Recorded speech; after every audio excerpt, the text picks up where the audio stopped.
So இன்றைக்கி பார்க்க போகிற ப்ராப்ளம் என்ன அப்படின்னா number of days between two dates. Okay, so நமக்கு வந்து 2 டேட்ஸ் வந்து இன்புட்டாக வரும். அந்த 2 டேட்ஸ்க்கு இடையில எவ்வளோ நம்பர் ஆஃப் டேஸ் இருக்குது அப்படிங்கிறத நம்ம ப்ரோக்ராம் வந்து ஃபைண்ட் பண்ணணும். ஸோ டேட் வந்து என்ன ஃபார்மேட்டில் வரும் அப்படின்னா, ஃபஸ்ட்டு வந்து இயர்.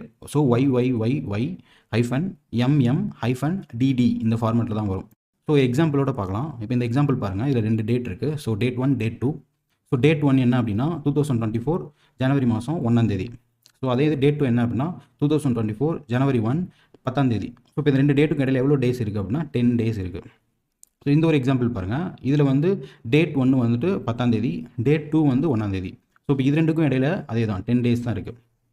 இந்த ஒரு எக்ஸாம்பிள் பாருங்கள், 2024 ஜனவரி மாதம் 1ஆம் தேதி. ஸோ செகண்ட் டேட் வந்து என்ன அப்படின்னா 2015 ஜனவரி மாதம் 1ஆம் தேதி. ஸோ இப்போ இது ரெண்டுக்கு இடையில எவ்வளோ டேஸ் இருக்குது அப்படின்னா 367 டேஸ் இருக்குது.